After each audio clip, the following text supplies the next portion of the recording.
So I'm going to be doing this update with my friend, Brian Conkle, and I'll tell you why we're getting together. So I am the person who's on the ground trying to move 700 students onto South Campus, and Brian is much closer to the Almighty, and he's helping with the spiritual needs and the emotional needs of our students. And all kidding aside, this is pointed out to us, this time of COVID, as we call it, that these are extremely important, right? So one thing is just taking for granted that you're going to be on campus and you're going to walk from class to class and chat about the homework and tonight's party on Thursday night. And then when you can't do that anymore, our young people have been extremely stressed and they actually miss us. Now, normally I only get communicated to directly when something's a problem. So now this is kind of nice because now they actually want to talk to me because they need human contact. So we're going to start talking, and this slide up is actually Brian, so I'm going to hand it over to him for this one. This is really what we believe we're here for. So Brian, you start. Thanks. Good to be with everybody. I remember the first time I heard this quote about adversity, and that adversity doesn't necessarily build character, but adversity tends to reveal character. It reminds us who we are and what it is that we're meant to be doing. And I think as an institution, times of adversity helps us to look beneath the how, the what, and the who, and allows us to dig deeper into our why, our reason for being, our purpose for the past 150 years, and our purpose as we find ourselves right now in this colossal time of disruption, knowing that oftentimes the content of education is shaped by the context of education. And so these slides, I think, are intended to help us to think about what it is that we're doing at the university and how our why is being clarified in this time of adversity. And so that what is revealed during this time about ourselves as an institution helps us to do the same for our students. So first, it's recognizing that higher education is more than just the acquisition of information, and it's more than our sense of vocational preparation, but especially in a time of disruption and adversity and disappointment and finding yourself in a moment of uncertainty, it's also about personal formation, and it's also about community transformation. And part of it is to help our students to discern. I teach a class in the religion department, and when we check in, it's fascinating to me to listen to the ways in which the disruption is helping students to think differently, that time of reflection. One thing I like to share with our students is if you listen closely enough, the silence does speak. The silence does speak to you. And what is it sharing with you about your gifts, your passions, your joys? And what is it also sharing with you about the needs of the world and what the world is crying out from you during this time? So that what our students are learning right now is not just about how is it that they pass the finish line on their commencement day, but it's actually going to be a gift to the world. So I do really believe that this time of disruption and difficulty, amongst other things, is helping our students to clarify their why. And in doing so is helping us as an institution to clarify our why. And as we contingency plan and work on the who, the what, the where, and the how, we're going to be a stronger university for 150 years to come because we've taken this time to reflect upon our why. So we're going to start there, and then Amanda's going to take us a little bit forward on some of the nuts and bolts of how we're playing that out, and I'll come back here in a minute. So Ryan, I would love for you to advance the slide, and I will pass it back to Amanda.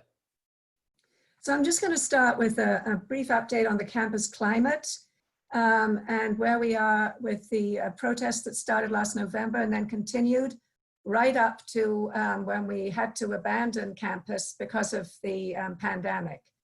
So what we've learned is that I think we have a group of students on campus who feel very unheard, and we have to find a way of getting those voices up earlier and closer to us.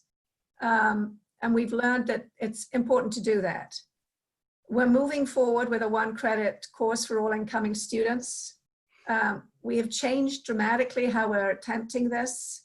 And we're also adding to that 1-credit course a 3-credit, what we're calling an idea course, which is going to be a menu of multiple different offerings that all have to meet needs that cover inclusivity, diversity, equity, and accessibility. It could be in many different areas. There are many from arts and sciences, but we have offerings from the School of Ed. We have offerings from engineering. We have offerings across campus that students will take as part of their liberal arts requirement.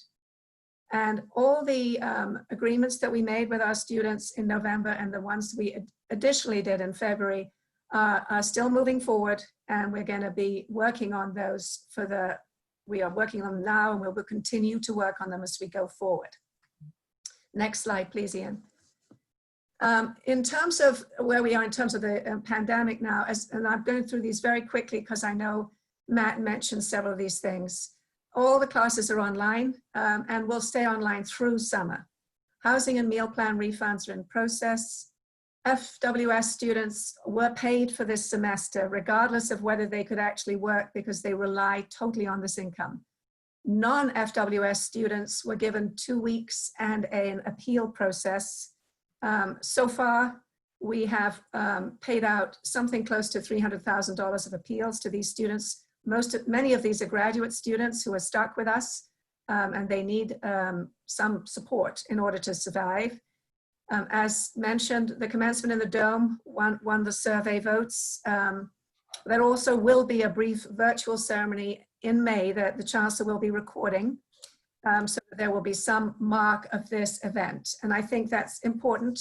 Not everybody's going to be able to come back to us, and I think that's something we wanted to do. We also are now looking at contingency planning for so many scenarios. As you know, we are trying to come back in August. That's the plan, and we have a lot of contingency planning to do that, because I don't think we're going to be coming back in the same way. Just to let you know, when we move in, there's a peak day on campus as move-in when something like 11,000 people descend on campus in the space of about 5 hours. I don't believe we're going to be able to have that amount of density with the way we're looking at what's happening with this current time. So we have to rethink entirely how we are going to move in, and that we've started to look at. Next slide, please, Ian. So as Matt mentioned, we have about 750 undergraduate students on campus in South, mostly international students. They're doing actually surprisingly well. We bought them bed sheets, we bought them pots and pans. Most of these students weren't living in apartments, so we had to kind of set them up. By the end of April, beginning of next month, we should probably have this number go down. If flights do come back to China, that's all an if, but we're ready if they don't. We do have residence halls full of belongings still, which we have to tackle. Most students can't come back yet to pick them up, and we were very intent on keeping to the guidelines that the governor gave us. We didn't want people coming back and picking up belongings after the curfew had come down. So that we have to deal with. And we have about 1,000, I think now we're finding out, students living in off-campus housing around campus who we're also keeping in touch with. Next one, please. So overall, so far, a challenging year, I would say. Numerous virtual strategies to get the class in. Matt talked about those seemingly being quite effective. Over-admitted strategically because we knew this was going to be a tough time, but the deposits ahead, wait list has gone out. The international students are a concern. I'm going to say that, to be honest. Our biggest concern is we have deposits from international students in hand already. Will they be able to make it? If they won't be able to make it, we're looking at contingency planning. Today we're talking with another university in Hong Kong to see if we could take 300 or 400 of our students, move them to Hong Kong, maybe bring out administrators and faculty to Hong Kong to help launch their first semester over there. That's not necessarily happening. I'm not telling you that's a thing yet, but that's the sort of thing we're looking at to see if there's a way we can keep our international students in our pool. Next slide, please. In terms of virtual student engagement, because of this clear need, our students have signaled to us since this began that they don't feel connected, they're lost, they miss us. We have worked very hard and we're still doing it. So Dara Roya, who's our Senior VP of Marcom, and myself head up this thing called Virtual Student Engagement. Now, we've always had a lot of student engagement, but now we're trying to put more of it online. And we've divided this engagement into 5 buckets. The first bucket is fun-filled activities, which the Spring 2003 virtual session, the party, would be one of them, and we're launching another 2. Health and wellness, which has really taken on fire. So we have virtual fitness sessions going every day with hundreds of students involved, and a lot of counseling sessions as well, both group and individual, and a lot of spiritual support. And Brian's going to talk about that, which has garnered enormous amounts of traction, which is great. We've moved all career resources and engagement online, which is really, really important. As you know, and I know many of you on this call were involved in immersion trips, which have become the highlight for many. Immersion trips and study abroad have become the 2 knock it out of the park events for many of our students who've been on them. They really, really benefit from these. And of course, we had to cancel them. So that impacted almost 360 students that were signed up. We're trying whatever we can do to get students still engaged with career resources and engagement. And we're open every day for individual appointments, group appointments, company appointments, organizational panels, all kinds of things. Athletics and entertainment, huge draw. And then co-curricular. So in here, we're putting our tutoring efforts, which are doing very well online. Financial planning, all kinds of things, all kinds of things are going in there. We've also, as Matt mentioned, set up support to help students cover unexpected costs.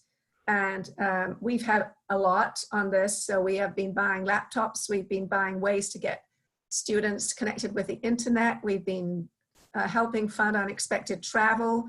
There's 1,000 things, but we have been very busy trying to help our students who have got stuck as a result of this and need our support.